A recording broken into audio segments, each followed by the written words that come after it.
Yeah, you are live now. Okay, thank you. Very good morning to all of you. Yeah, there was a network issue. We could not start a little bit. You all had to wait. So now let us begin. Uh,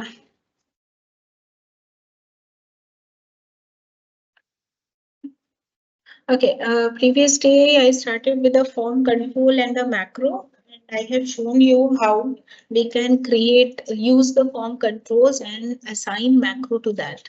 So, just a second. So I will be discussing that part now. That is how we can use the form controls and we can assign the macro. So that we will be discussing. Or we will discuss how we can set header and footer for the worksheets also. And then page setup, page layout tab we didn't discuss. So that also we will discuss, and some features of formula auditing, that part I will be showing. So these are the main topics that we will be discussing today. So now I take another worksheet, and here I will start with the form control. If anything, any question you have, something that you have posted, just checking.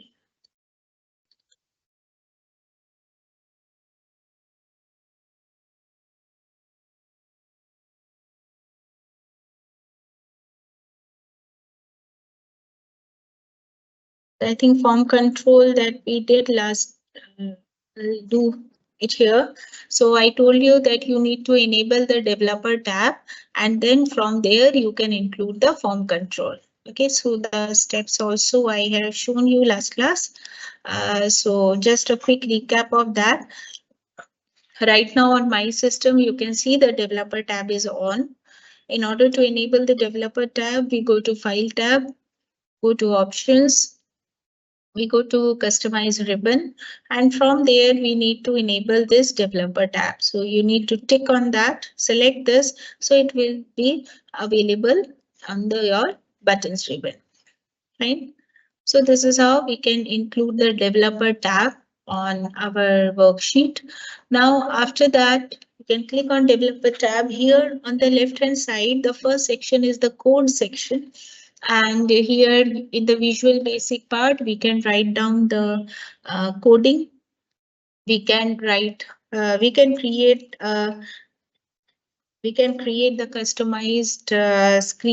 customized functions here and can attach those with our worksheet. So all those things can be done. However, here within the scope of this paper, we are not going into the programming part. So here I am discussing the macro. That is how we can assign the macro with the form controls. Excuse me a second.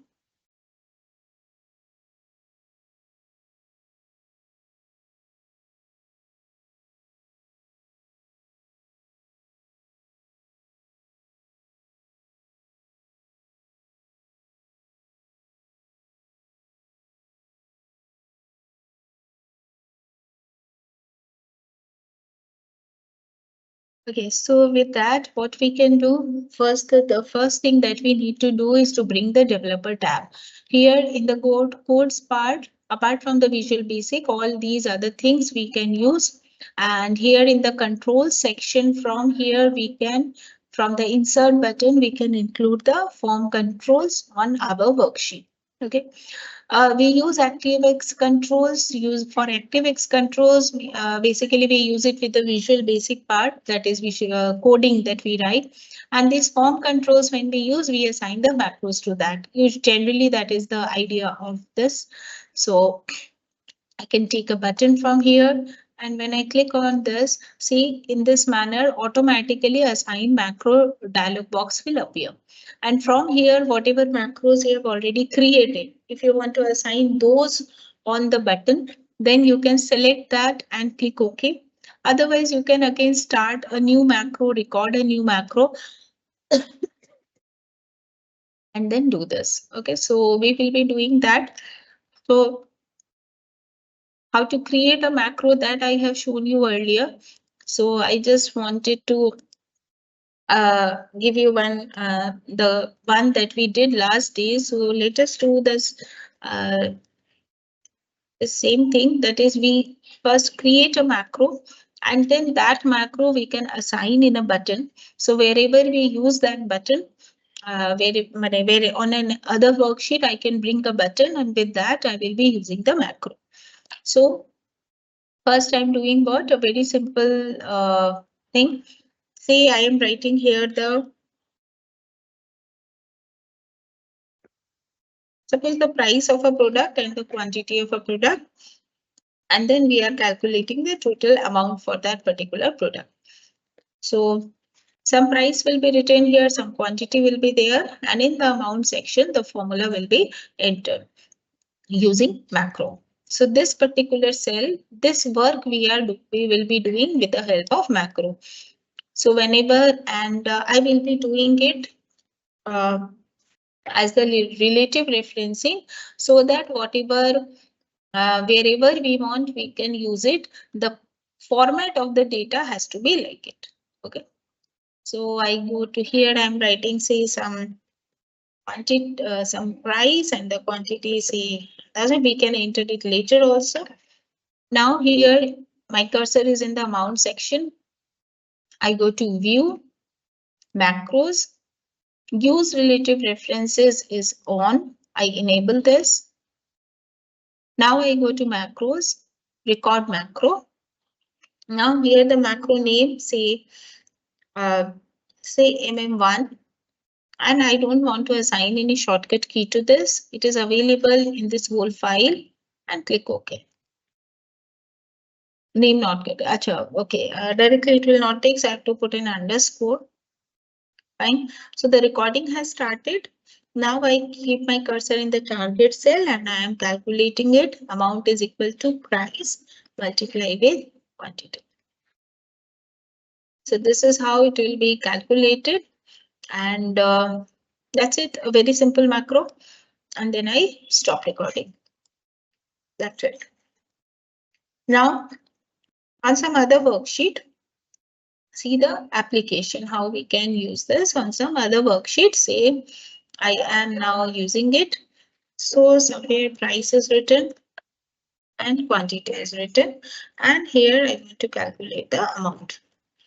So in the price, suppose 2000 is written, quantity is suppose 15,000 units, and then we want to calculate the amount. So what we can do, we can create a button for doing this type of work. So I can go to now developer tab, insert, and taking a command button here. So I press the draw the button here. So it gives me again the list of the macros. So I choose the macro that I created just now, that is mm_1, and I click OK. Okay. And if you just simply click on that, you can change the caption of the button. So here I write, say, calculate. Right. So now if I click on this, sorry, cursor I have to keep on that cell, and now click calculate, it is calculating it. Now suppose here I am having some more. So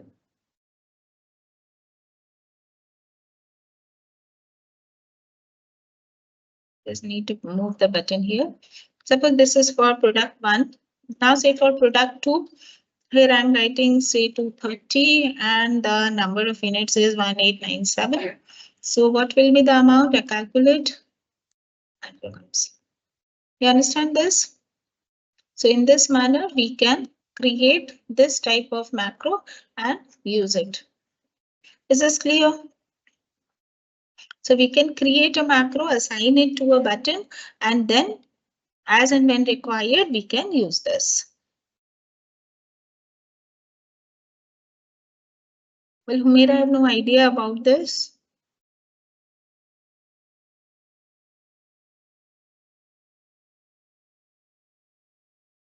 Well, some ifs we have discussed. So in the revision classes, once again, I will discuss these. So I'll note down the points that you want me to discuss in the revision class. So I will discuss those in the revision class. Okay. So next class,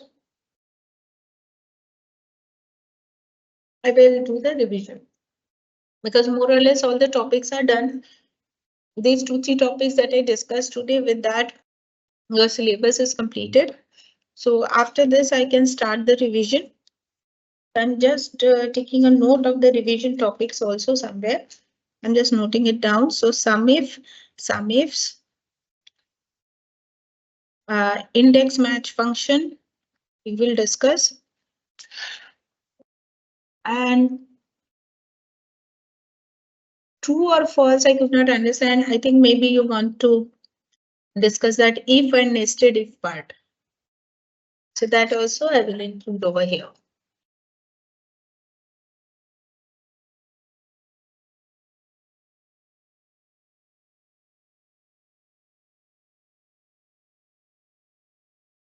All topics of Excel as per your syllabus are completed. Today, just few I am discussing, and that is it.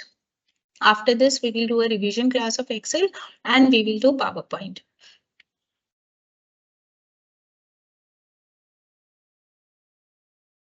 Okay, so macro I have shown you just now. So I hope this is clear, or shall I'll repeat it once again. So in order to create a macro, just looking for the how you created macro, what is the use? Vanshika, macro is used for recording the repetitive task under one click or one shortcut key. Okay, so when you need to do the same type of calculation multiple times, in that case, if you create a macro, you do not need to repeat it again and again, and you can keep all that calculation, and wherever you require, you can simply do that calculation with the help of a macro. Okay, so for that reason, we use macro.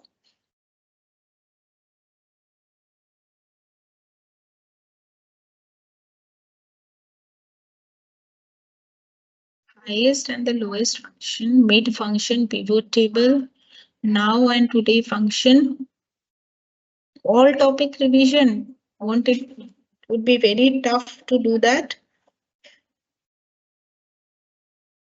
Uh, all the formulas has been discussed. A detailed discussion I have done in all these classes.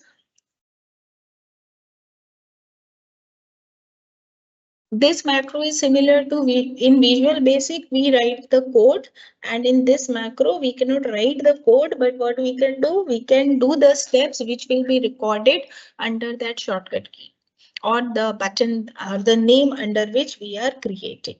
Okay, so that we can do.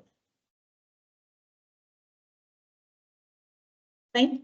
So just as some of you have asked to repeat the macro, so I am just repeating the steps once again in order in order to create a macro. The first thing is we need to enable or disable the use relative references. Use relative references is used for creating a macro which gets executed in a specific cell address or in a cell address which is relative to the data, right? So how we have created it, accordingly it will get executed.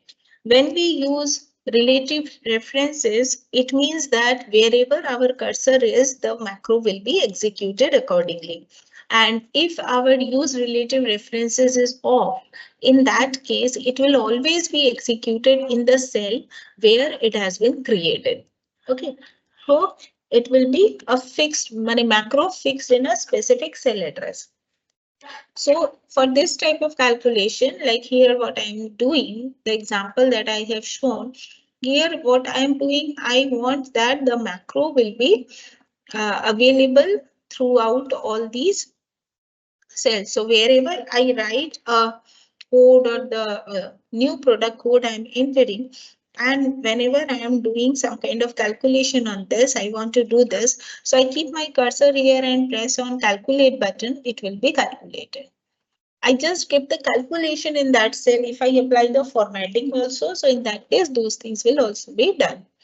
Okay. So what I did, I just created a simple macro. So for that, the first thing is I kept this, enabled this use relative references. I clicked on that. So right now it is enabled. After that, I clicked on record macro. give a macro name and click OK. So it starts recording. That time you need to write the calculation. Like in this case, I have simply created a macro that will only calculate the price into quantity. Now suppose I am creating one more now, which will calculate discount and net payable amount. Okay, so I'm just going to do this also now. So I'm just trying to move the button to some other location.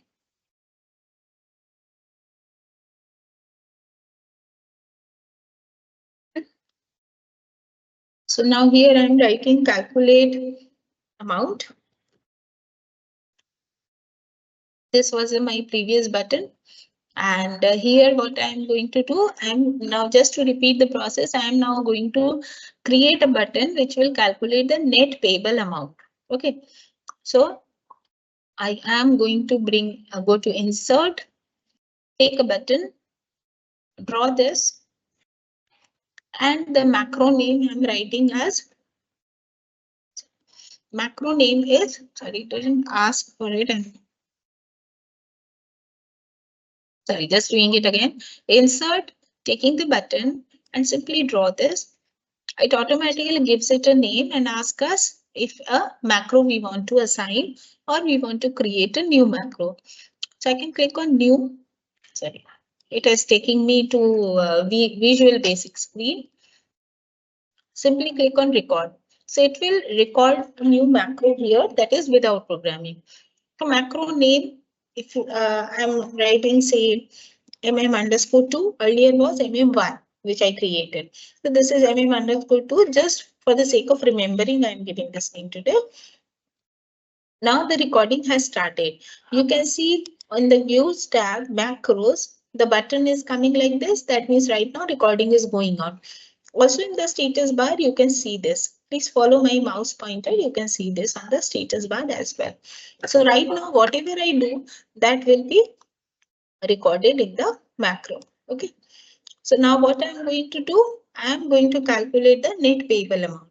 That is equals to this amount into 1 minus this. Suppose I assume that here the discount I will put within the decimal points. Okay. So that percentage amount I will be putting and it will come. So now here, so this is done. So my macro is created and now I can click on stop recording. It's done. So now here if I put say 0.09, so 9%, so this will be the amount. Now here my next discount percentage for product 2 is say 8%. So I'm writing 0.08. And here I want to execute the macro. So I click on button 4.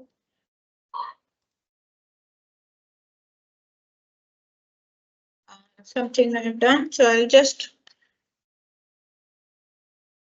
I'm repeating it again while showing maybe something mistake I've done. I'm just repeating it again. Okay.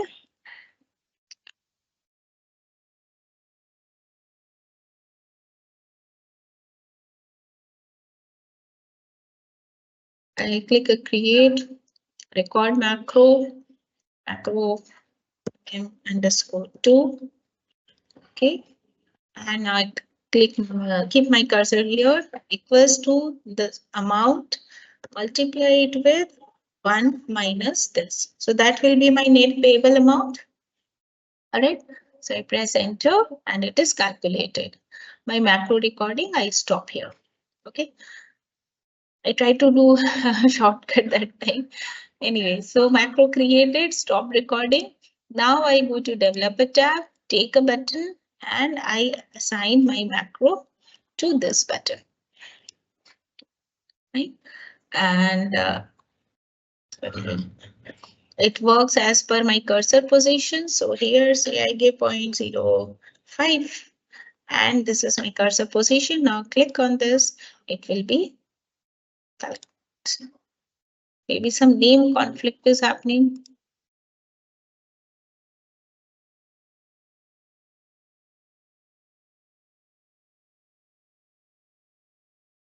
I think somehow my use relative reference is getting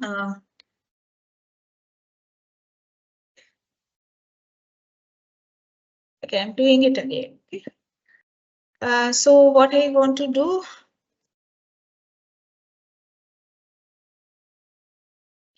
this is price.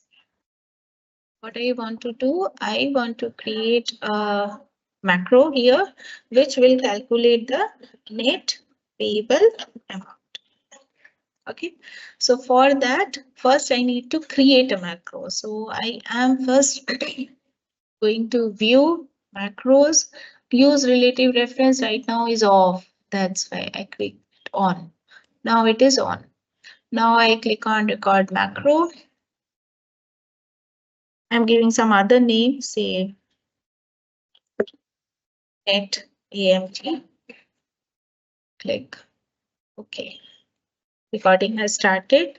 I give the formula this into 1 minus this, and it is calculated. Macros, stop recording. So that formula is created. Now we want to execute it with the help of a button. So what we need to do, we can go to developer, insert, take a button, and it will ask you to assign the macro that you have created. So I assign net AMT to this. I click OK. It's done. So I click, keep the cursor here, click on this. Now it's coming. All right. So that time my use relative reference was off. That's why it wasn't working. So now with this, you also understand that if the relative, what is the impact? If the relative reference is off, then it will be executed in a specific cell. It will not be relative in that case. Okay, so now my cursor is here. If I click on net payable amount, see, it's giving 0 because here in these cells, I do not have anything. Now, if I have something here and here 0.09. So, all right. So this is how we can create our own buttons and then execute the macro through that. Is this clear to you?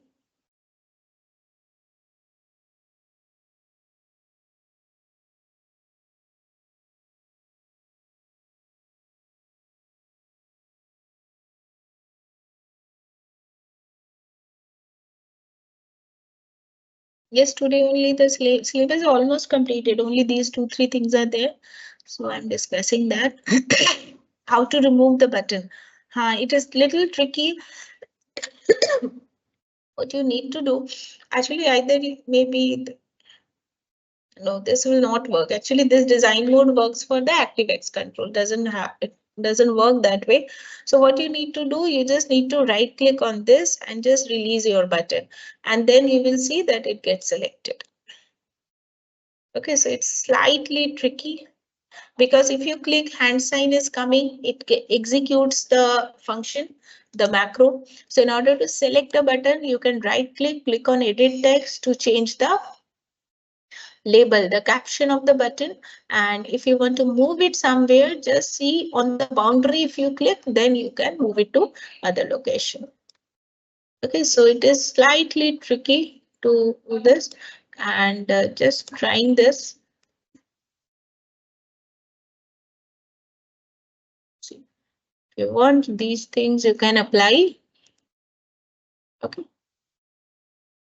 You can see a lot of formatting options are not available for this. Now see, as I have given changed the font size, so it will be like that. All right. So slightly tricky. Click on that or right click and then click on the boundary of the macro. So then it will work. Okay, and also you can right click on the button, click on cut, or select the button when I right click and then press delete button from the keyboard to remove it. Okay.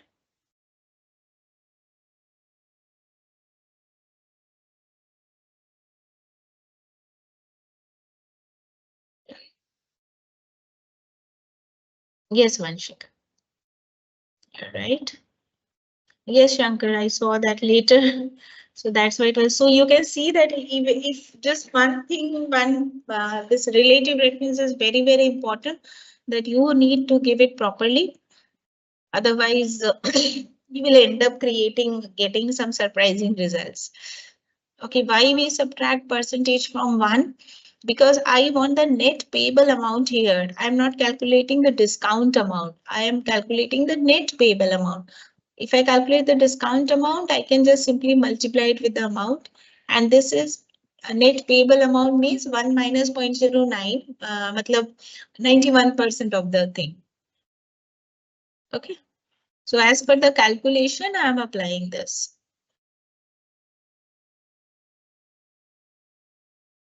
Yes, Kavya, I will do the full recap and I have that same file. So day wise, whatever we have discussed, I will do that. Okay. Yes, today and now function I will discuss. No, I don't know why registration numbers you're putting. Maybe office has told you. Okay, so this is clear to you. So this is one thing that I wanted to just discuss. Okay, so using this, I hope now you can create some macro which can do some calculation and show the graph. Can you do that? Let me show you one example and then you can try that. Okay, say I take a button. Achha, not now the button. Let me first create the macros. So I go to macro, use relative reference should be on, record macro. So it is GP, say, and I click OK. My macro recording has started. Now I go to insert and what I want to do this, I don't want actually. So I removed it. Now I go to insert and yes, this 3 products and the net payable amount. I want to create a graph on that. I want to use the pie chart. That is what is my total income or the total revenue earned. And from there, which product is giving how much revenue. So I'm taking a pie chart for that. Okay. Click OK.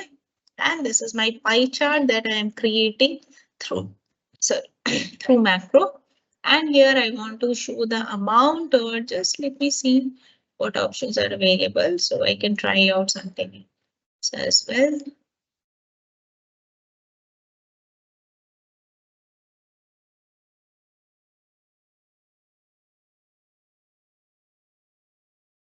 So we are having all the amount also and then some other formatting if you want you can do. So this is how I have created a chart. Now I go to view and then I stop recording. Fine. So I've stopped recording. Now I go to this. I use a button. And here I am going to allot GP. Okay. Stand. So now I click on this. No, it is not allowing us to do that. Maybe graph directly, it won't allow me to do. Okay, graph we can't do. Maybe simple calculations at least you can do. So try that.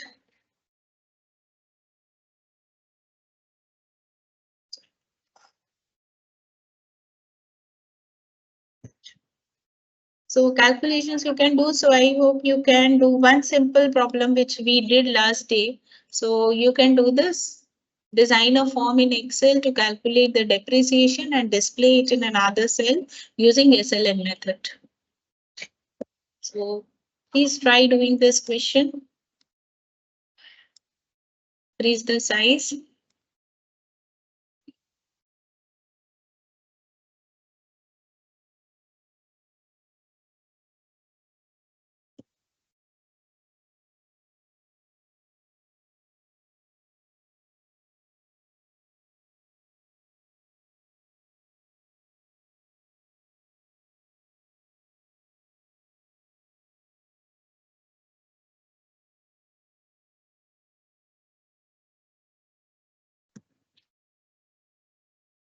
solve this now.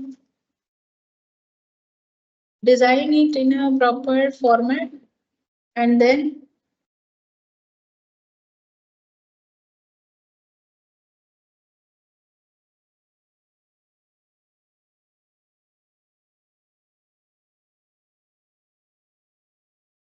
try to design it in a format and then do it.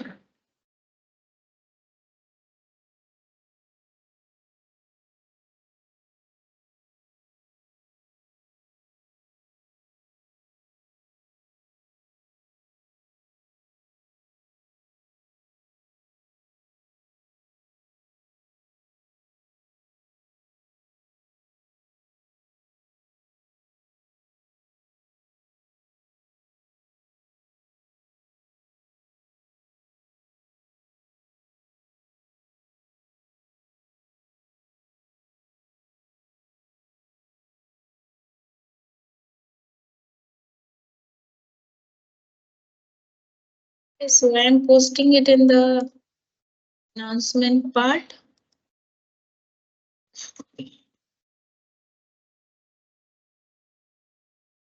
Please try doing this quickly.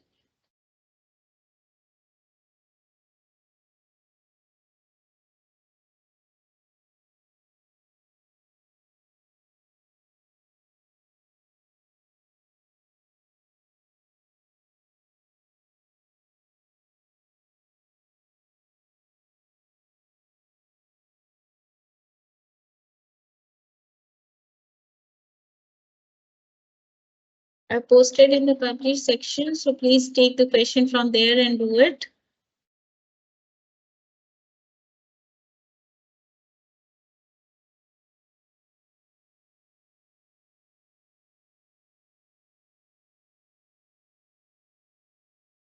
Exactly the same way, simple SLN method you try and you calculate that using a button, and then when you calculate it in the macro and then allot that to a no, Shubhankar, the chat portion didn't work out. So if I can work it out, I will tell you in the next class. Okay. So for the time being, leave it.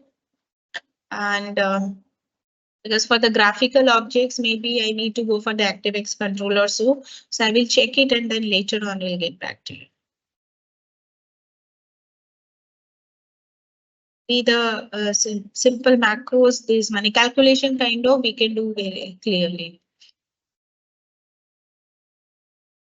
So question I have posted over there. So what you can do, you can try to design it like a form. Try to make it little presentable.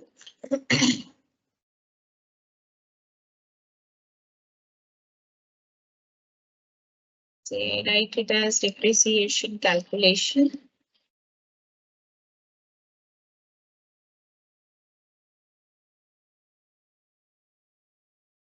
Now here I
understand.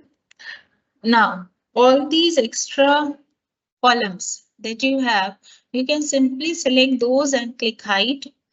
Similarly, all the extra rows that you have, you can simply select and hide.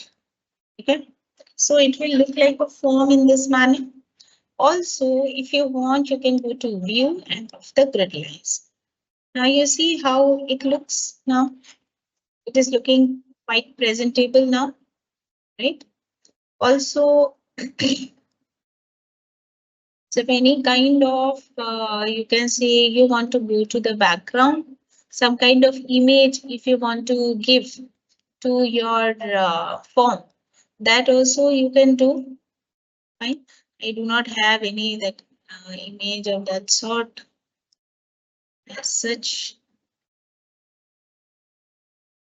So that is why I'm not able to put anything. But however, if you want, you can put some background image as well. Theme, if you want here something, let me see. So some kind of theme, if you want, you can insert from here.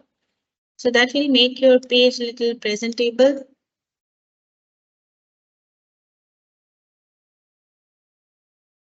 Okay. And background, if you want, in that case, you have to merge the background cells and then cell colors you can provide. Fine. So at least it looks a little better than before. Now here, what you can do, you can present some all the buttons here. Say I'm using this bottom border here. And here I want to place the button. So before I do this calculation, I want to first create a macro for that. So use relative references is on. Record macro.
Hello, yes, am I audible?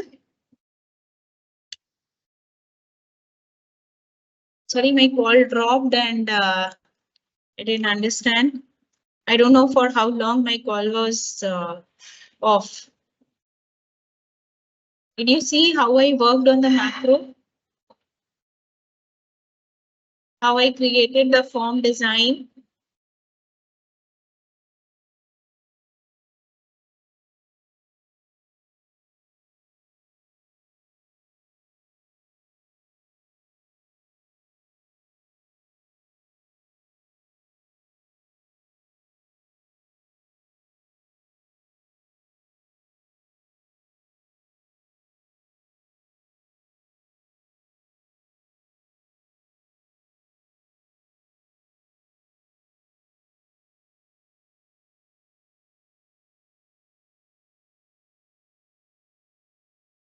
Yes, am I audible now? Yes, yes, I'm sharing the screen now.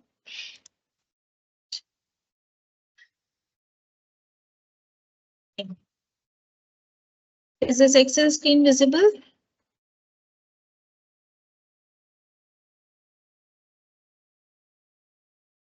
Is this Excel screen visible to you now?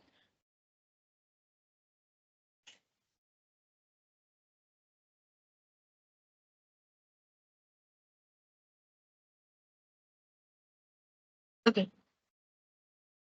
Up to depreciation, the design part is done, right? So is the form design part is done? So maybe for 2 minutes, 3 minutes, my call was dropped. So yeah. So what I did is I just did this design part. I hope this is clear now. I said in my system, actually, somehow this use relative references, again, I have to deselect and select. When I'm trying to continue with the selected one, it is not working. This is what I could see. 2, 3 times it has happened. So every time I have to do that. So then in that case, it is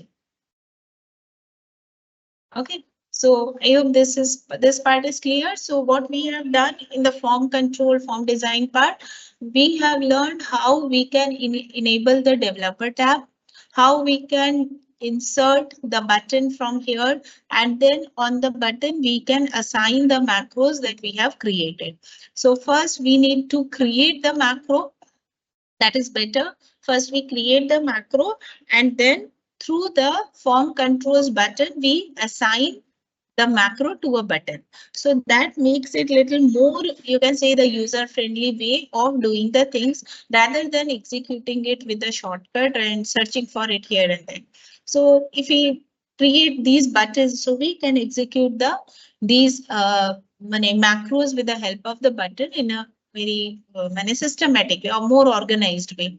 And here I have tried to design a simple form for you. So what I did, I have switched off the grid lines. So we can go to view, and here we have an option of grid line. So if we enable, so grid lines are visible. Now by default it is on. If we click on that, it goes off. So it makes it look like this. Next is the extra columns. I selected all the extra columns together and just right click on that and click on hide.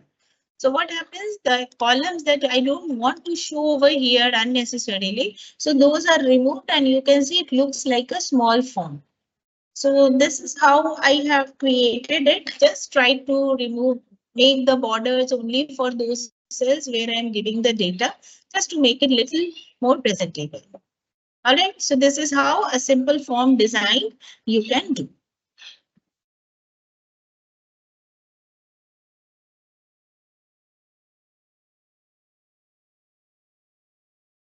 In order to enable the developer tab, in order to get the developer tab, you need to go to the file tab, go to options.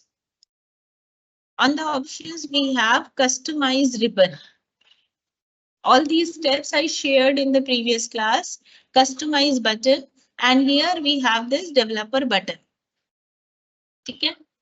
On the right hand side, we have this developer button. We need to tick on this. So this gets enabled and then click OK. Okay, this is how we can enable the developer tab.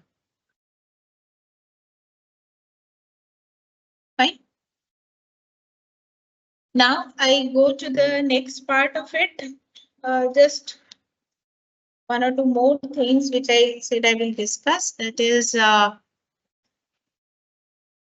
to add the header and footer on our worksheet. So if you want to add some header and footer to your worksheet, just like in MS Word we did, similarly in case of Excel also we can do the same. So you can go to insert and from here you can click on header and footer. Okay, insert header and footer. So when you click on that, it will show you the header and footer, and then there you can include it. Say for example, I go to insert header and footer, and it will show you the header section like this, and the header tab also will appear in front of you like this. Okay. Now here, suppose you whatever you want to write in the header section, that you need to type over here. It can be a name, it can be some page number also. From here you can insert. You can insert your file name, sheet name as well. So you can type something or you can include your sheet name as well. Like say this is my sheet name. This is the formula for that. If I click outside, the sheet name is appearing. Okay. Also from here, if I want to go to, like say here, I'll give a space and then I want the file names. So you see how it is coming. My file name is 15th Jan and the sheet name is 4th Feb. Understand this? Okay. And then if you want to switch to the footer section, you can simply click to go to footer and see it will toggle between the two. So in the footer section, suppose I want to include the current date. So I can simply click on this button and it will include my current date here. And below that, I want to include. Okay. So if I click outside, now see this is how it will appear on my worksheet.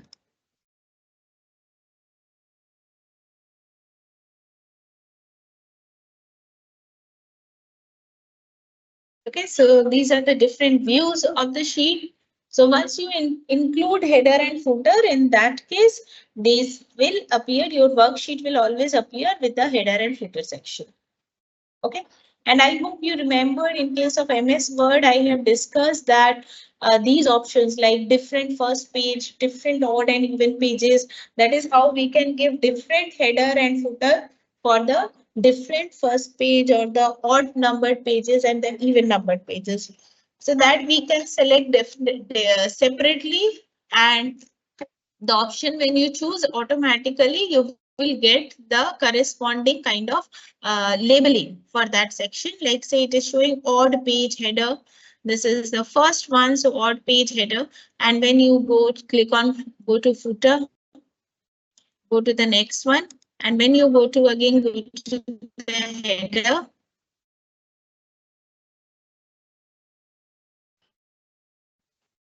then just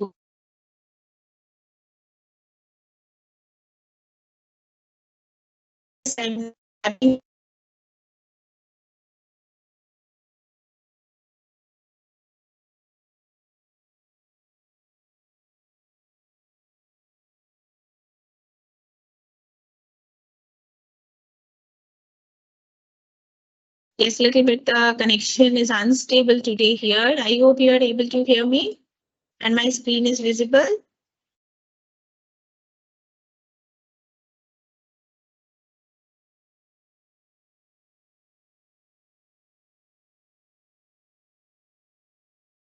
You're able to hear me, right?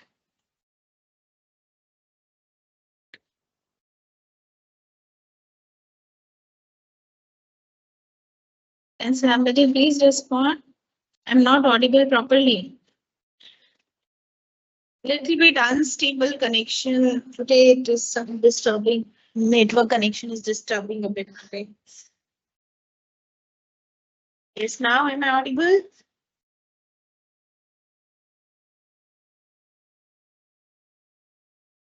Yeah, so I just reconnected it.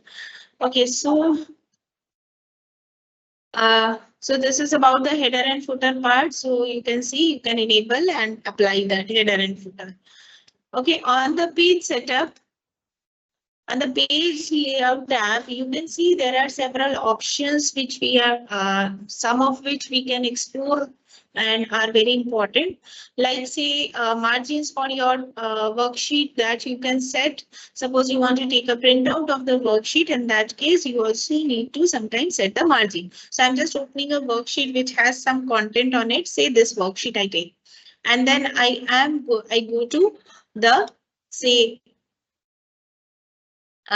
margins. So I can set margins from here and say I can go to now on this worksheet. Suppose a lot of data is there and I want to print only one particular section.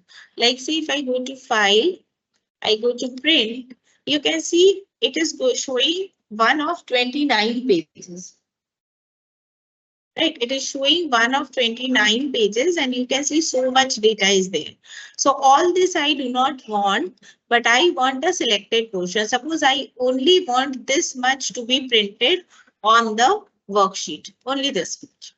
So I can select the area, go to print area and click on set print area. All right.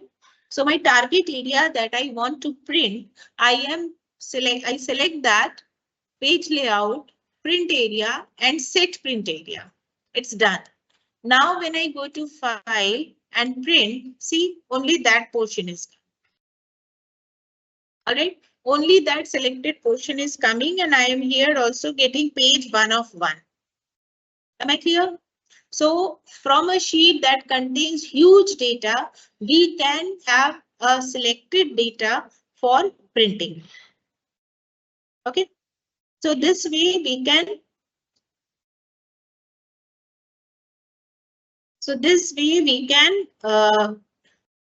do the selective selective data we can now take and set it for print. So that is the use of set print area. Now once you have set print area, suppose next time you don't want this portion but you want only this portion, suppose only up to this. So what you need, you first need to, you can see this one new option has come, add to print area. No, I want to clear the previous one. So I click on clear print area and now I click on set print area. Fine. So the previous one is removed. Now I go to print. Now you can see. All right. So the way you use it, the way you are using that utility accordingly, only that portions will come in the print. So you can have a lot of data on your worksheet, but only one portion you want to print. Now suppose this one, suppose I clear all the print area, whatever print area has been set, I clear all. Now if I go for print, you can see again 29 pages. Okay. Now I want that when this loan amortization table I want to print. So I select the whole loan amortization table here. Okay. I click on print area, set print area. Start. Go to file, print. Now you can see it is coming like this. Okay. Now what I want to repeat this period, principal, interest and monthly installment on every page. Here the heading is not coming. So I want to bring this portion over there. So what to do? We can click on print titles. Rows to repeat at the top. Rows to repeat at the top. Click on this red mark button and just simply select the row. Now click on this red mark button and click done. Now I go to file and print. Now see. You see this period, principal, interest, monthly installment is coming. Understood? So the heading is also coming in that row on every page. So this is the utility of print titles. If this row, the data is not coming on the every page, in that case, the header rows we can bring on the top of the every page in this way. Okay. Say I want to edit that again. I go to print titles and I want to remove this. And I want to bring these two like this. So I can do that also. Click OK. Now go to File, Print, and now see. You understand? Right? So you can print it without proper headings, or you can bring only selective headings, or you can select the multiple rows also to be for printing on the top of the pages. Is that clear? Okay.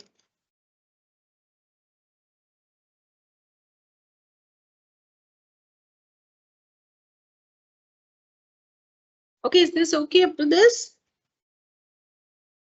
So on the layout tab, we are having the options related to the print thing. That is how you want your worksheet to be printed, how you want the headings to come to the top of the rows, and so on. Select all the column to hide. What I did is you can just simply click on this, press Control Shift and then right arrow. So it will select all the rows on the right hand side, or you can just select the column and press Control Shift.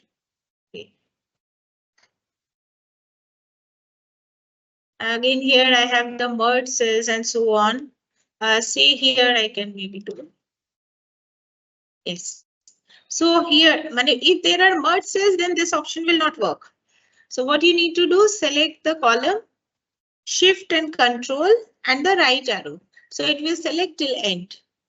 Okay. Similarly, for going down, means here row wise, if you want to select a row, Shift, Control, and press down arrow key. So it will select till the last row. Okay. Right. So this is how we can use these. This is the shortcut for that.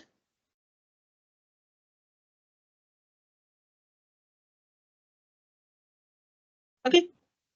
And so this is these are some of the things of the page layout. Margins you can set. You can set the print area, orientation of the page, portrait or landscapes, quite same as the MS Word. There also we have discussed these. You want to insert some backgrounds. I'm just showing, I don't have appropriate picture for this, but just showing you just for an example, just as an example, I'm showing you this. So something like, let me keep this. So you can see that in the background, you can have the pictures like this. Okay, so worksheet background, you can set in this way. All right, then print titles we have set.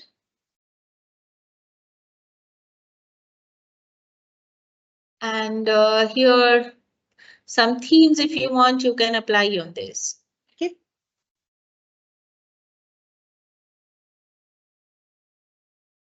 So these are some of the things. And what else? Yes, now I can come to the formula auditing part. So that is the last topic that I'm going to discuss in Excel now. After this, the revision.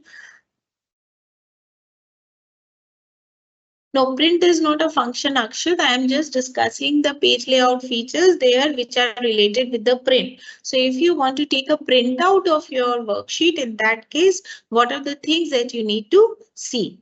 Okay, so that part I am discussing. Is Gokul today a little bit instability in the connection today here? So please focus more on the screen part, whatever I am doing.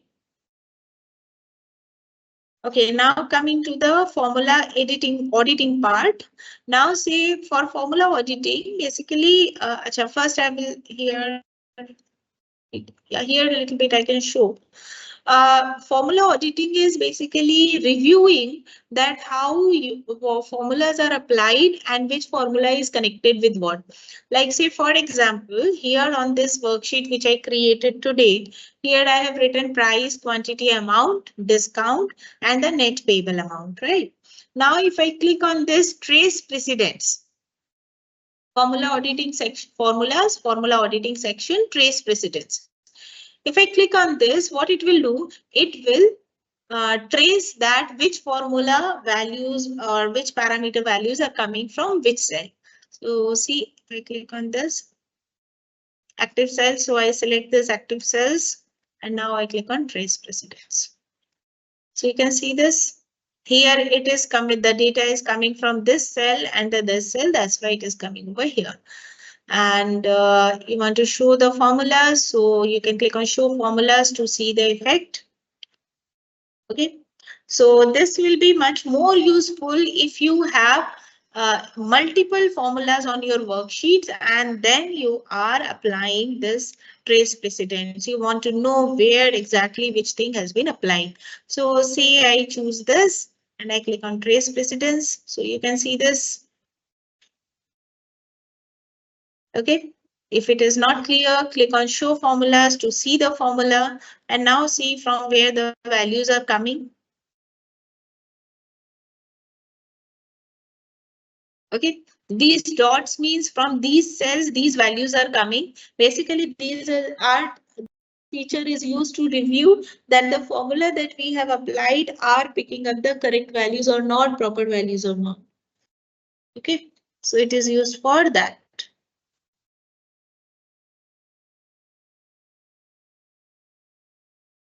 All right, so this is how we can check this. That from where this data is calculated by picking up the values from which cell. Suppose for this DB, now I use this trace precedence. So here also it is coming. If I click on trace dependence,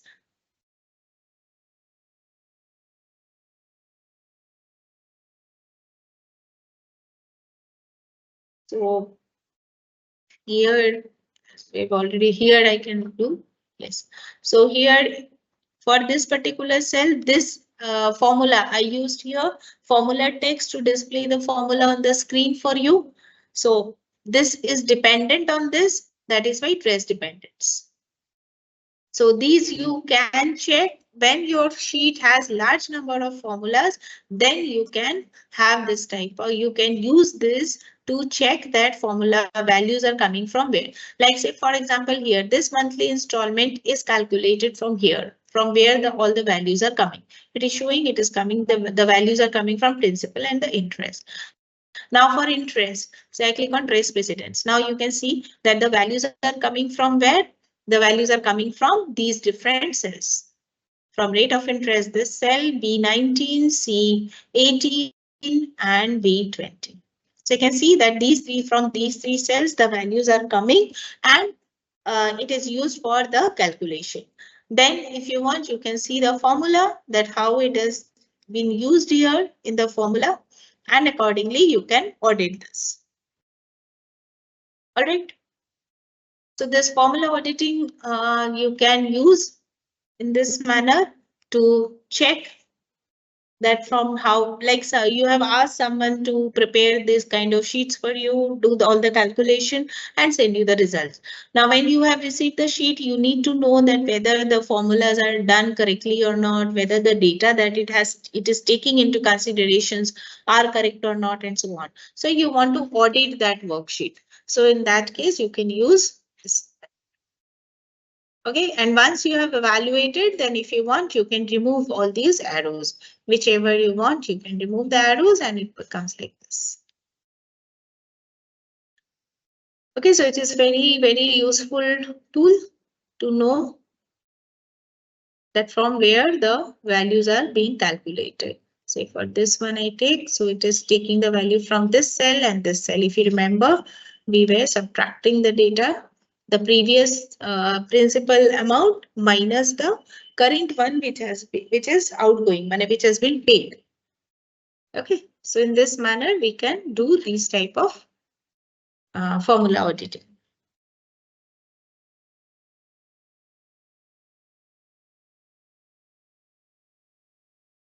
All right.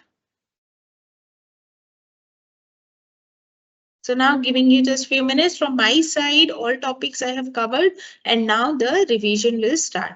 So today few topics I can revise and then the next class we can do the full revision. After that I will take 2 classes of PowerPoint.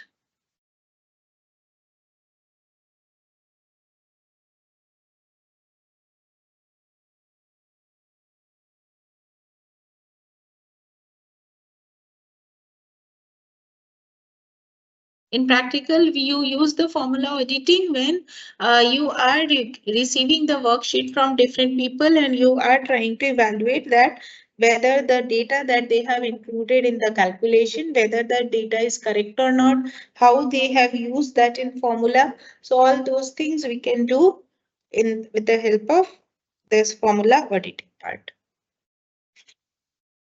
Okay.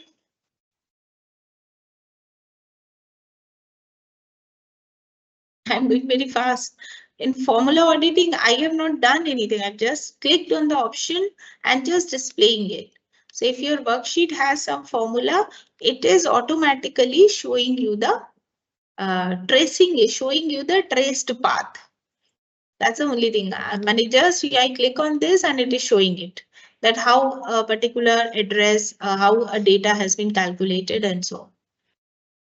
So you need to check these lines that it is showing, and from there you can understand that whether the data that it has calculated in the formula that is correct or not.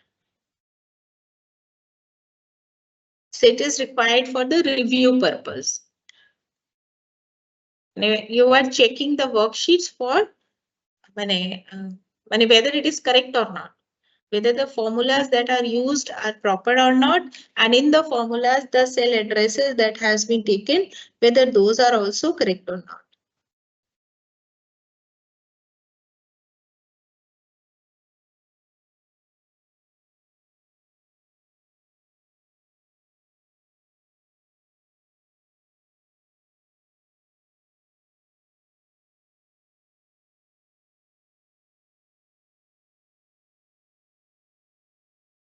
All right. For this screen design, someone asked me to repeat that, so I'm doing it. See on this first, what I do usually, I click on this corner button, and then I do the use it bold and then increase the font size little bit. This type of designing I do. After that, whatever work I want to do, I give a topic design for that, and I type that. And then whatever content you want, you will write over there. Now for this, suppose I need to design a form which comprises of only this much portion. Fine. So what I will do, I will click on this extra column and I suppose I don't want it to display. So click Shift Control and press right arrow. What it will do, it will select all the columns. Now simply right click and click on hide. So see, all the columns are hidden now. Similarly, in this row, number 7 till last. So Shift Control and down arrow key. So it selects all the rows till last. Right click on the row number and click on hide. So that is also hidden now. Now so this is a small one. Now these grid lines that appear here, I don't want that also. So I can go to View, Grid Lines, just switch it off. Now see. So this is how your worksheet is looking like. Now you can design this as per your need. Okay. So when a small form is to be designed, in that case, we can use it, do it in this way. Okay, so I hope this is clear. This looks more presentable, small form kind of thing if you want to design. So we do it like this.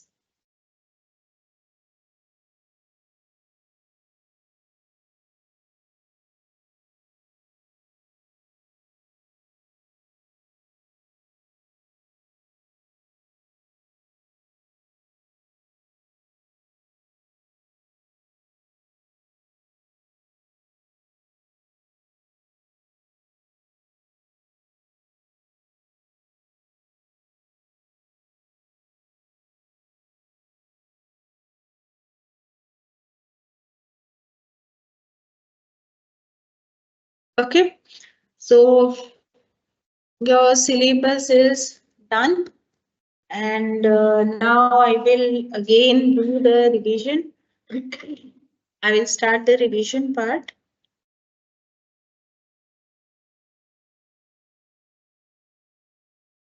So just give me after 5 minutes, I will start. So meanwhile, you recap the things, and then whatever I have discussed till now in classes, I will try to do the recap of the whole thing. I hope you understand it is not possible to cover all the things that I have done till now. Uh, Almost maybe 32 hours work or 30 hours work, but we can do most of the things. I will try, and if not possible to discuss, do it again. At least I will show you the screen. I am showing you the sheets that we have discussed. Okay, so this is the first one that we started. We discussed. Here I did not write the topics actually, so I'll just discuss these one by one quickly. Okay, so just taking us 5 minutes break and then I will start. Meanwhile, you also please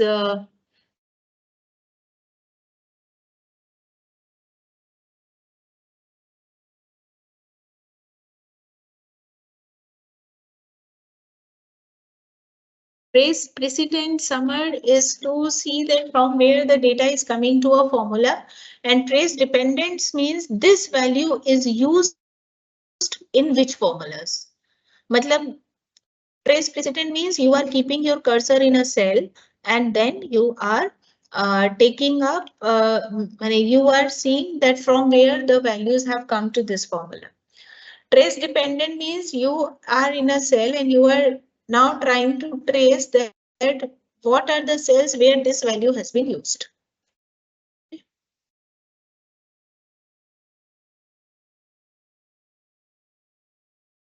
No design tab in your Excel. So in that case, you go to options and from there try to enable it. Maybe maybe the design tab here is which design tab you're talking about.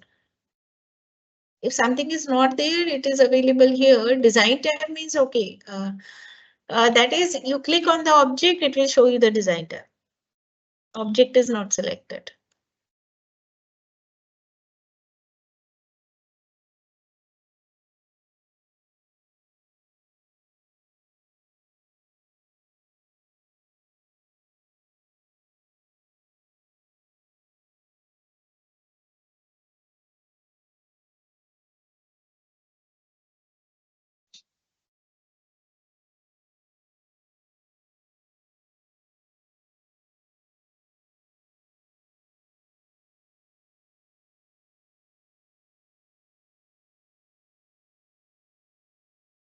Okay, in few minutes, I'll start taking 2-3 minutes break.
Okay, so let us start now.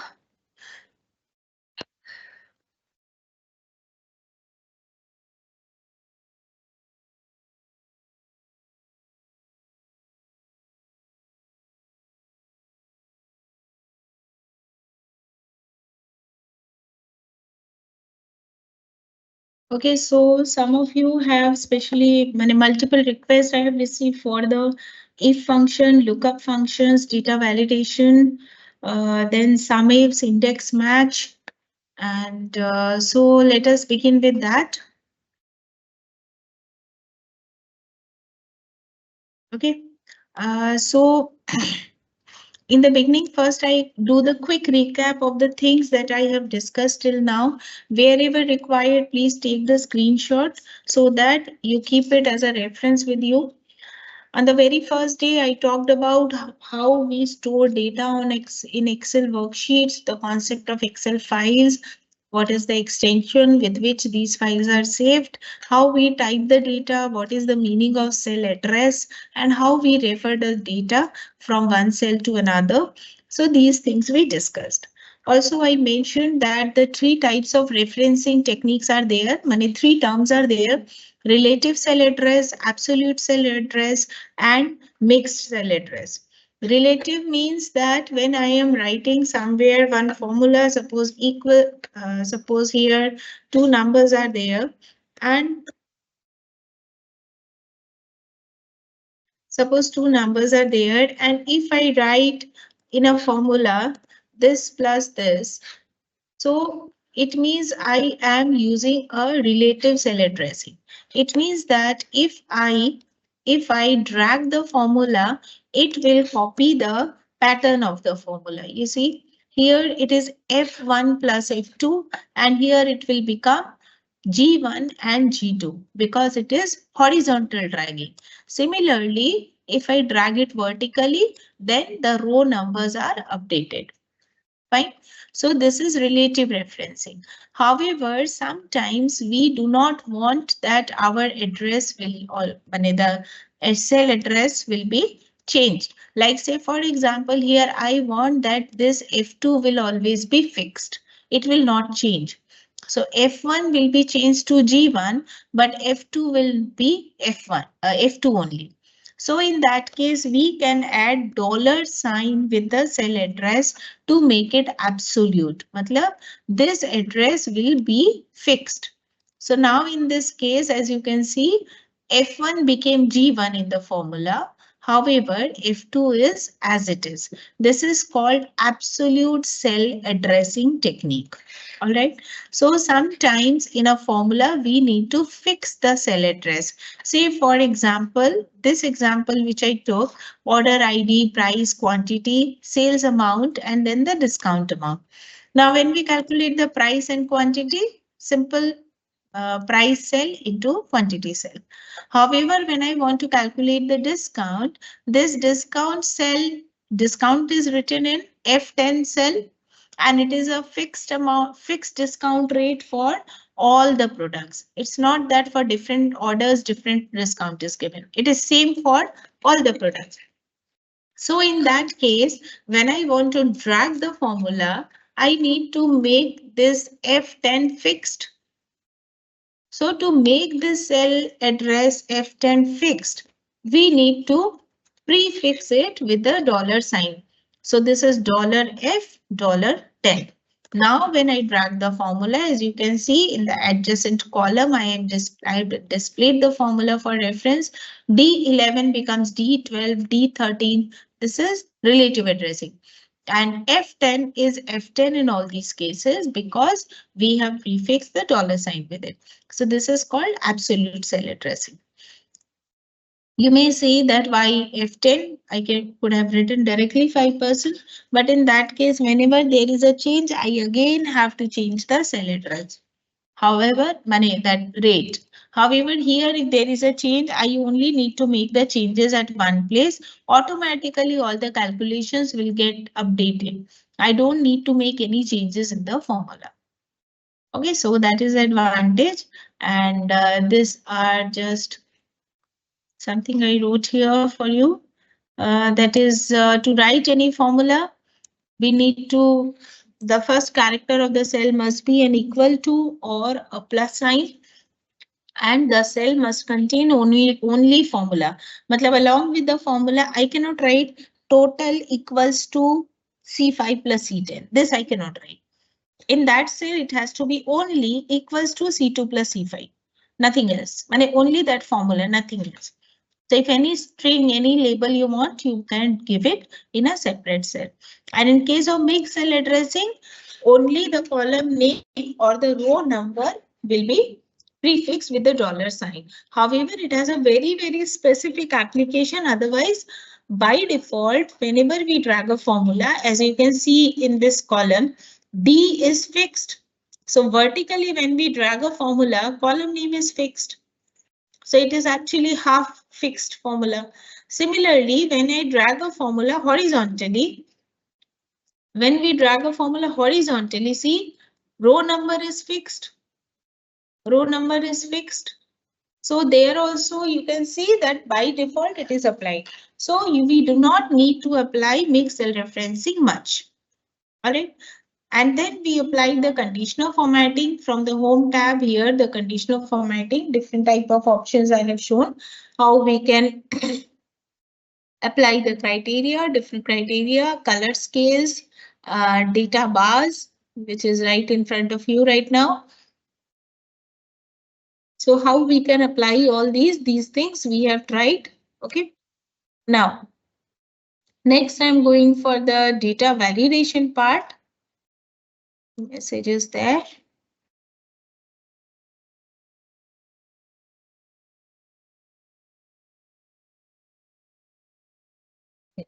Okay. Now I'm going to the next part, that is, so formula cell formatting, these things we have done. So from here, different type of formatting features you can apply. So font formatting and the cell formatting. All right. This we did. Next is we have worked with the data validation part. Now, what is data validation?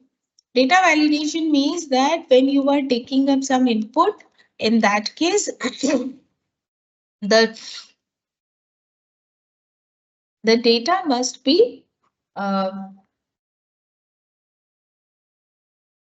did I apply data validation? Yeah, here. Okay, on the third day I did data validation. Okay, so data validation, if we apply, means that we want to restrict that what type of values will be entered in a cell. Okay, like say for example, in this case, for subject 1, it was a very simple example taking. For subject 1, suppose the marks are out of 100, and for subject 2, the marks are out of 50. So whoever is making an entry over here needs to make the entry out of 100. Okay. And here if somebody by mistake, even if enters here some say out of 100, so in that case that should be restricted. So it should check that it should be between 0 to 50, and for subject 1 it should be between 0 to 100. So for that we use the data validation feature. So you can select the data range and then go to data tab, and here in the data tools section we have this data validation. Okay, so in this data validation, from here we can define the criteria. So I am showing this to you in a new worksheet.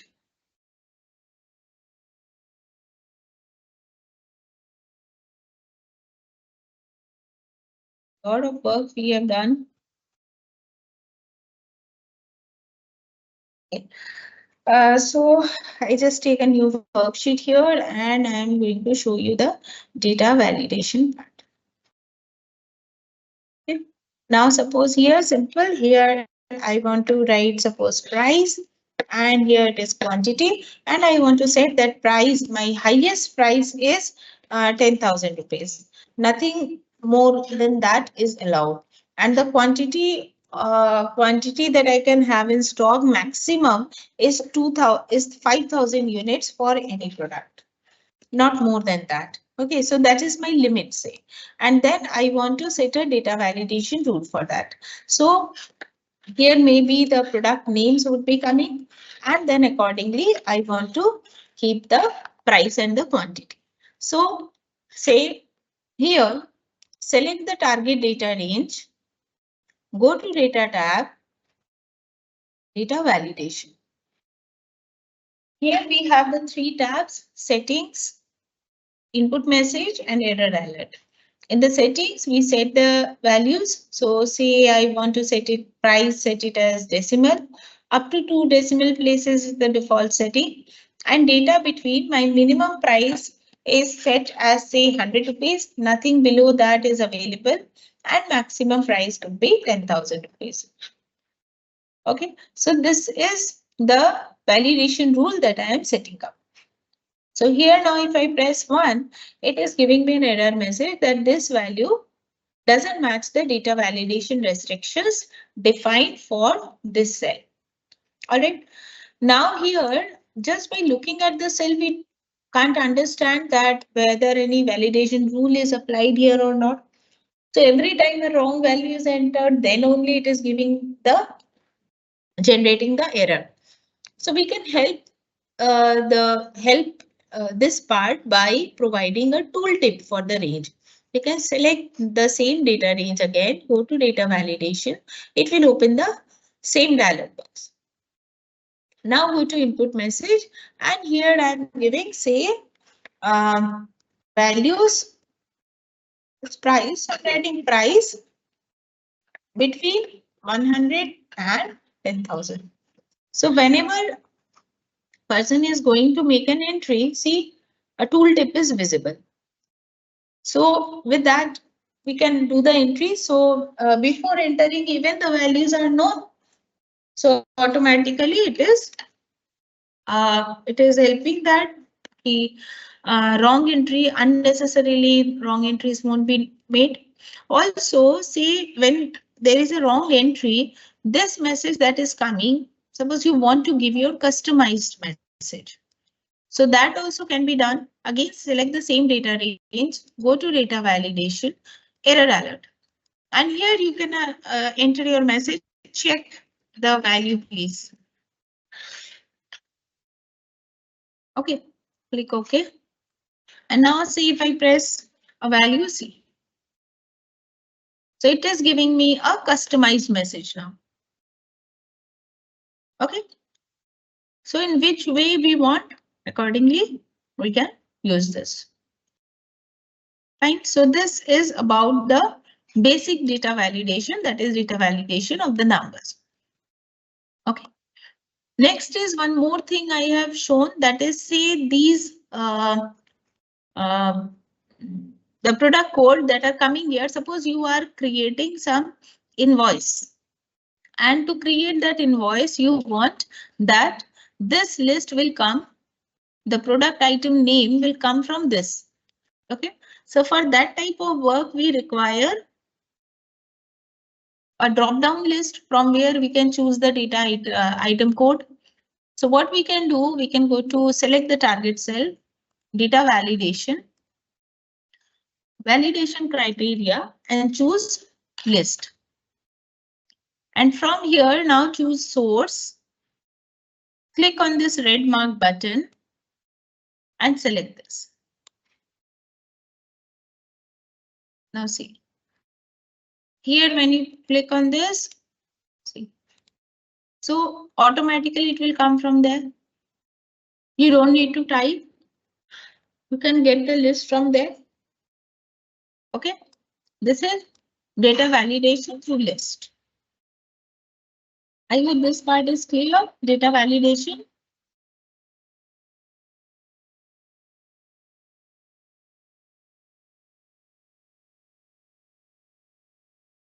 Is this data validation part clear? Some of you asked me to repeat that, so I did that.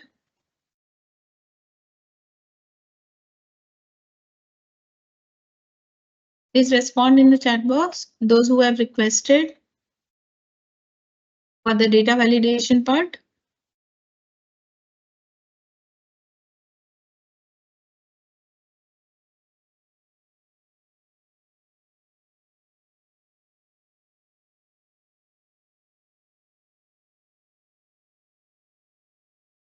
Okay.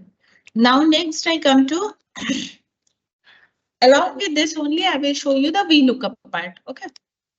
So now see here, it is item code, and here I want the price and the quantity. So as soon as a particular item you select, its corresponding price and quantity will be displayed here. Fine. So this is what I want to do here. So some price, suppose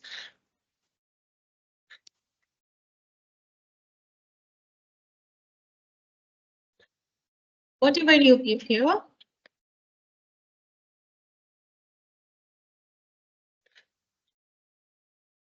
So for quantity also, some data validation rules you can apply. I have not done anything here now. I have shown you the option.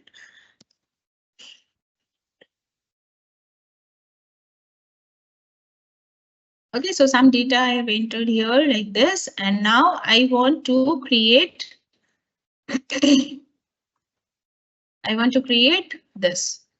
So item code and the price. Item code I have taken using this data validation list. And now I want that when a item code is selected, the price and the quantity will come automatically. So the way I pick up the price, similarly, we can pick up the quantity. Fine. So using VLOOKUP, we can do this. So I am going to use the VLOOKUP formula. So I write VLOOKUP, give the opening bracket, go to formulas, and you can choose insert function. So it gives you the function dialog box here. Okay. So this function dialog box is here. Now lookup array. Sorry, lookup value. What we are looking for? We are looking for the item code. Fine. We are looking for the item code which is written here. Please see this. Table array. Table array means from where I will get my data. So this is my table array. Here I get my data, and we need to make it absolute also, because when we drag the formula, in that case the table array may change, which we don't want. It has to be fixed. So that is why make it always absolute. Column index number, which value we want to pick up. What is the column number of that? So I want to pick up second column here. The price column is my second column. So I choose 2. Okay. And then the fourth parameter is the range lookup. This range lookup is what? Excuse me. Range lookup means that whether it will find the exact match or approximate match. That means if I have written P3 or P30, which one it will pick up? Because in both the cases, approximate match is true. So that is why in case of code matching, we always use exact match. That's so we need to use the range lookup as false. If you read here, true is omitted, and to get an exact match, the value is false. So when we want to pick up some value which is in a range, we make it true. Range lookup is true. And if we are trying to find a match of item code and this thing, so this has to be made false.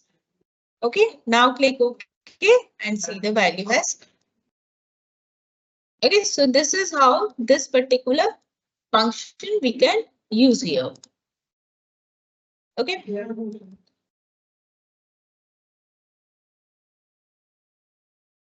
So please see this carefully.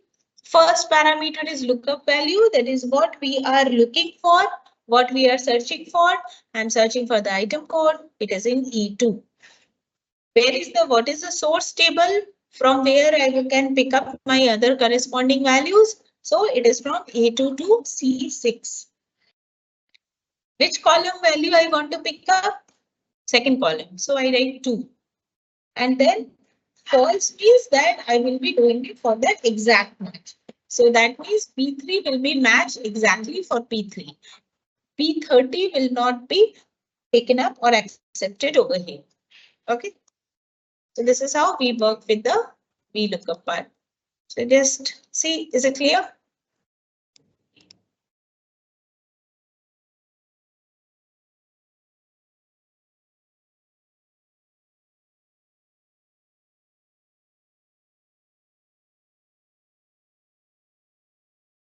Yes, more practice is needed.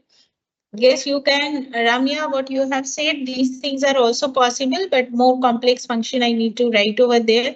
So I'm not making into that, but yes, you can do that with the help of combination of the VLOOKUP and the text functions, string functions over there. Okay. So definitely that can be done.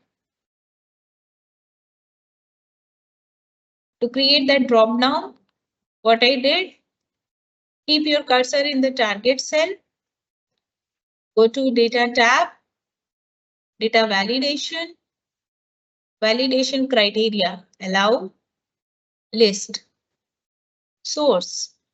Click on the red mark button, select the target range. Again, click on red mark button to expand it and click OK. It's there. Is it okay, Sudhir?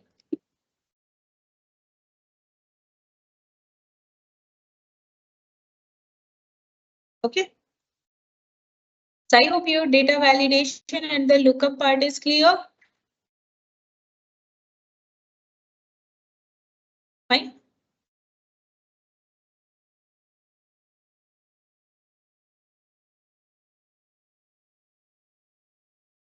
Now, here in this context only, I am also going to discuss the index match function, which some of you have asked for doing it. So index match function. In case of VLOOKUP and HLOOKUP that we use, there is a limitation or constraint, that is that lookup value should be on the left side. Okay, so if it is not on the left side and if your table is not sorted, in that case, it will not give you the correct result. So in order to apply the lookup function, the requirement is the lookup value must be on the left side. Okay, and the second thing is that lookup value must be on the left side and the data table must be sorted, arranged in a proper sequence, in a particular sequence. So in case, suppose you want to overcome this and you want to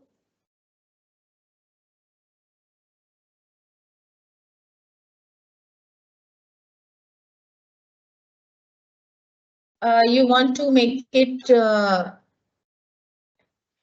you want to don't want to use the lookup function, but you want to make it more flexible. So in that case, you can use the index and the match function combination.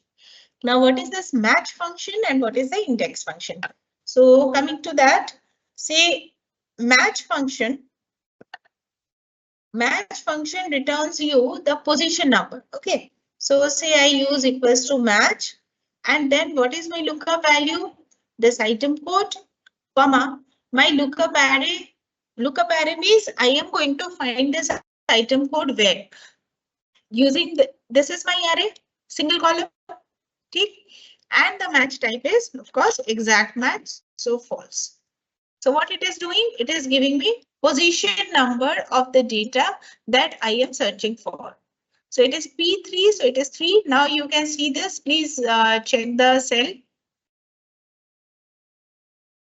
So now if I change this to P4, you can see this. Fine. So this is giving me the position number of the item code. Similarly, I also need to know the column number, position number of the column that I want to pick up. Okay. So here for that, I need to remove this so that the value can be considered. Now the next thing is what I am looking for. I am looking for the price. So my lookup value is price. That is my column heading, comma. My lookup array is these column names, comma. Match type is false. Okay. So this is my column number 2. Okay. All right. So what I'm looking for, item code, its position, which item code? Position number 1. So whatever I choose, accordingly that position number is coming. Which column value I want to pick up? I want to pick up the second column value. Okay. Which column value I want to pick up? I want to pick up, say, the third column value. So what I will do, I'll select this. comma, my lookup array is this, comma, exact match is this. It is not coming because here it is not matching with it. So I need to remove this part. Now it is coming. All right. So of course the column name should match when I am giving this. Fine. Now I am picking up the value. So for that I use index array. What I want to pick up, and then so what I want to pick up, I can select my whole table range. Fine. What is my row number?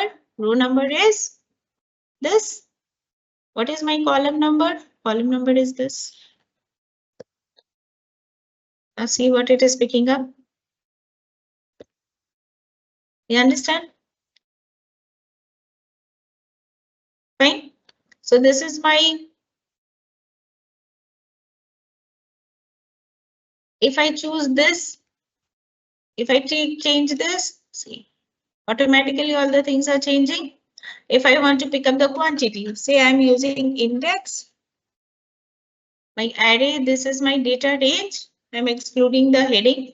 My row number is this definitely, and my column number is in this. Now see.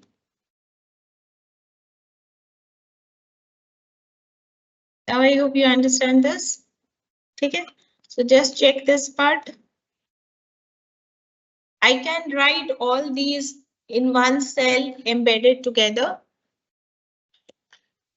If you are comfortable up to this, then I'm writing the whole code together. So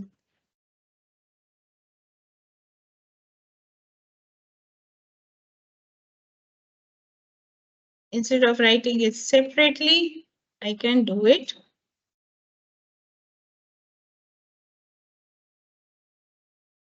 So this is my for row number, and next one is for column number. I copy it from there, or I can type G1, comma A1, comma C1.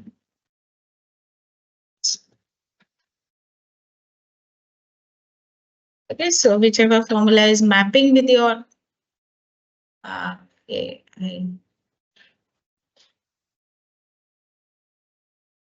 I've written it for this one actually, G1. So if I make it F1, so it will give me.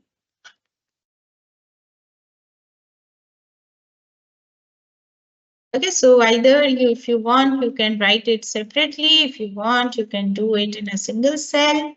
It's up to you how you want to achieve this. Just I'm showing you the formula here. If you want, you can keep a screenshot of this for your reference.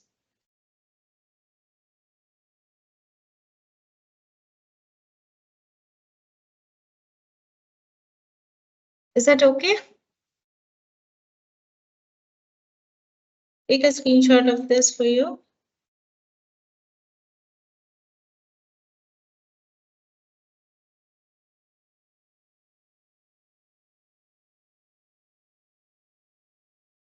When I drop down by price and quantity, Manishad, are you talking about the heading of the field?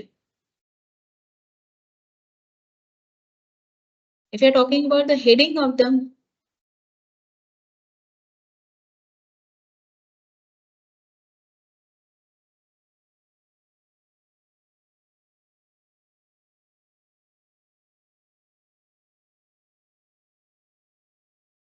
if you're talking about the heading of the field, in that case, you have to select it while creating that list.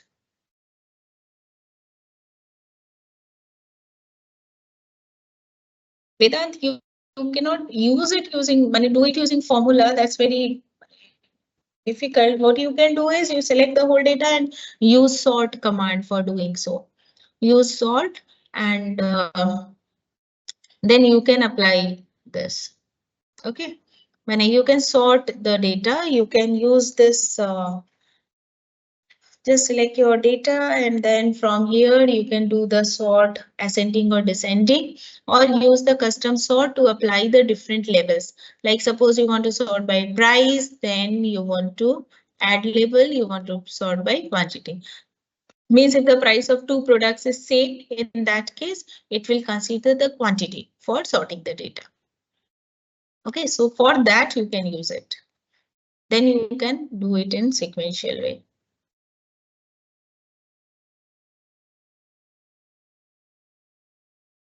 Index function, yes, Vanshika. Okay, so these two things are done. Sort, index, lookup, sum. This is done. Fine. So next I come to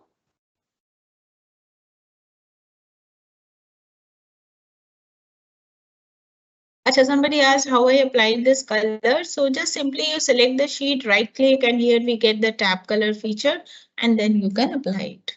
Okay. So say for 4th Feb, I right click, tab color, say I apply this. Okay. So this is how you can apply the tab color. Acha. Now next part is if and nested if. So somewhere I have done. So pick it up though, it will be easier and it will save our time.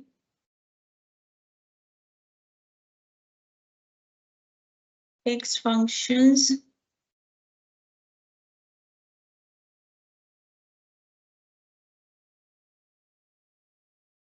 Yes, if function we have applied here. Okay. Where is it? Yes. So if and nested if is the last topic that I am going to talk about. So if means the logical if function we want to apply, that is simply suppose this was first one was a very simple one which I applied. That is say we want that if the B3, if the price of a product is greater than equal to 500, we put it under luxury category. Otherwise, it is under essential category. Okay. So simple if, that is just one condition is there, one criteria. Accordingly, the category of the product is decided. So if it is greater than 500, it is luxury. Otherwise, if it is less than that, it is essential product. So for that, a very simple example, just if first parameter is the logical test condition. So you can just simply write the condition over there. Always use cell addresses instead of writing the direct data values. So select the cell address, that is this B3 greater than equal to 500. If it is true, value if true, within double quotes, I write the string value, that is luxury, and if false, I write the value essential. So this is how we do this. It's a very simple if statement. Okay. Now, if there are multiple criteria, in that case, what we can do? In that case, we have to apply the nested if function. Okay. So the question was that if it is less than 500, it is essential category. If it is 500 to 2000 executive category and more than equal to 2000 is the luxury category. Okay. So I am doing it here now for you, writing it in front of you. So 500 to 2000, below 500 it is essential, 500 to 2000 luxury, and above 2000 it is, sorry, 500 to 2000 is executive and above 2000 is luxury category. So what we need to do, we can write the formula here in the cell itself, or we can go to formula wizard as well. Formula wizard will be little easier because you don't need to bother about the comma and the bracket part, that it will take care of it automatically on its own, but you have to carefully type the formula. Okay, so just see what I'm doing. So equals to if function bracket and I go to insert function. So I get the dialog box, logical test. If the price, so select B3, is less than 500, then the category is essential product. So that I'm typing in double quotes. If false, if the value is false, means if it is not less than 500, it automatically means it is greater. If the condition fails, it means it is greater than 500. So now here carefully, I need to type if, give the function bracket, and you can see here on the screen on the formula bar, this is automatically written. Simply click on this between the last if bracket. See, this screen is refreshed and we get another box where we can type the next if condition. Okay, so do not press enter. Don't be in hurry. Slowly do the nested if part. Now logical test. The next is if the price is less than 2000. So in that case, we want to put it under executive category, right? Now, if it is false, that means if the price is greater than equal to 2000. So automatically the last condition is evaluated. If it is greater than equal to 2000, we make it luxury product. So this is how we can apply or embed if inside if. Okay, so even though here I've just given three conditions only, but sometimes we need to apply 5, 6 conditions or more. So in that case, we always use this nested if in this manner. I click OK and see this is how it is done. Fine. So what I did, just quickly I recap, I'm just doing it once again quickly now. Equals to if, open the bracket, insert function, directly you can go to that field, that on a formula wizard, select this and give your condition. So see, can't be in hurry. Huh? Have to carefully type it. So less than 500, value if true, it is essential category, else nested if, another if condition we want to give. So if, give the function bracket, on the formula bar, again click within the bracket, go to logical test, once again do this. So now it is less than 2000, the next criteria, and so it is under executive category, else it is under luxury category. So this example I discussed for doing the nested if condition. All right, so simple if you can write like this, and for nested if, you need to carefully embed the if one inside the other. Okay, and here I have shown the further logical functions like use of, and, or, with if. So just if you want, you can have a look at this also. Like suppose there are two criteria. That is, if the price is greater than 1200 and or quantity is greater than 500, then 5% discount. Okay, so now there are two things that we want to evaluate, price as well as the quantity. So when two conditions we want to give, can use further logical operator, that is and, or, as per the need. So if you want both the conditions to be fulfilled, you will use and. If you want either of these is true, you can use or. So you can see this example, I have used the condition or here, and if either the price is greater than 1200 or the quantity ordered is greater than 500, then the discount given would be 5%. Okay.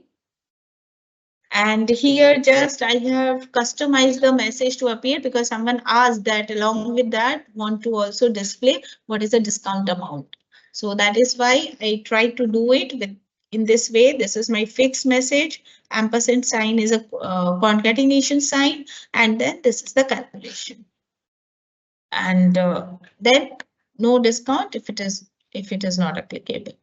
So you can see here in this manner I displayed it. So I combined the if with or and concatenated some string statement as well. Proper appropriate message on the sheet.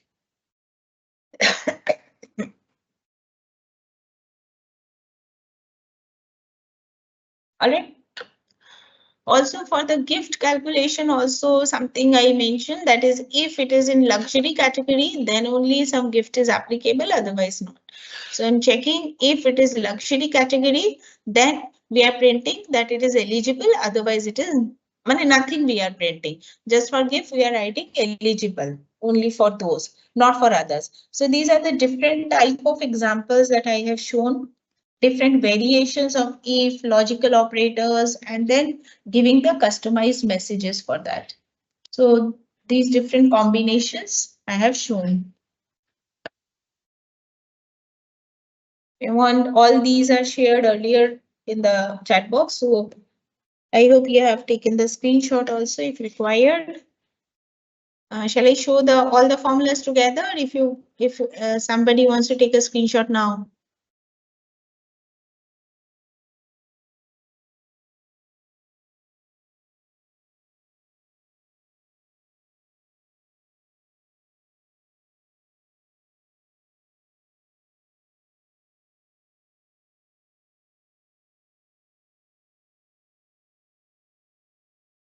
Shall I show the screenshot?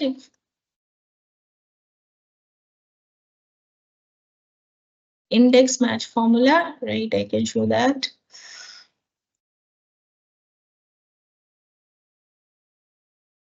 I think in the last sheet where I was just worked.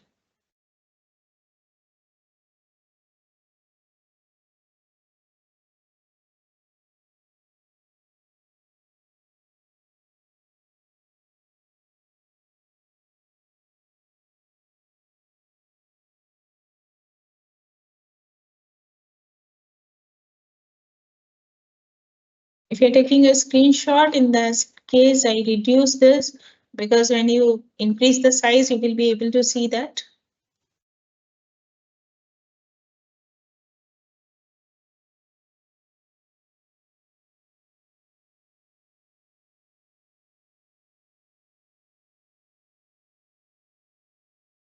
This is my index match formula. Both the variations I have shown you, you can do it in different cells and then use it in the formula, or you can combine the whole thing together here. Like in this cell, I have combined the whole thing together.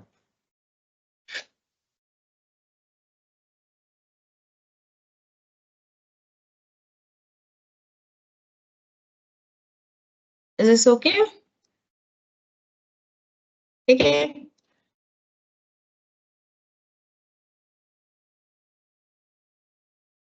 Okay, for that sheet, I'm showing you the formula screen so that, yes, most of you have it. Maybe one or two are asking. So I'm just showing you that once again, and that is it for today. Was that sheet again?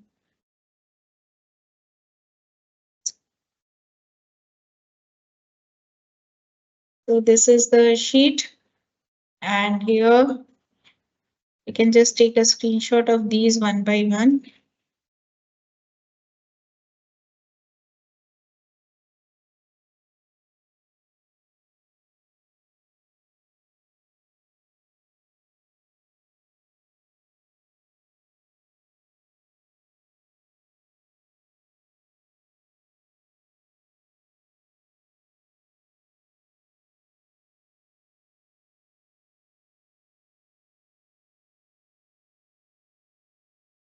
Yes, you can see this. Please take the screenshots. This is for this one.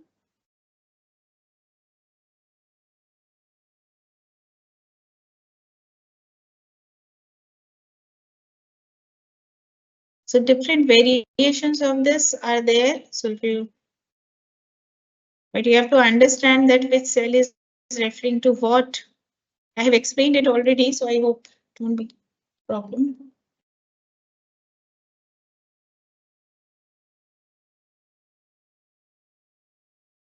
Fine. Okay, so thank you. I stop here now today, and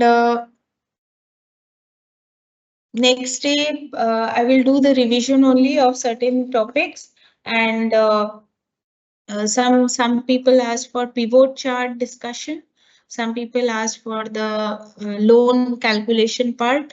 So these two things I will discuss. If any more queries are there, I will discuss those few things, and then we will start with the. We can, I don't know if we will have time in hand or more queries are there or not. Accordingly, I will see. Otherwise, next we have PowerPoint in line for discussion. Okay. Okay, thank you so much, and thank you for the nice comments. I stop here now.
The class is over, ma'am.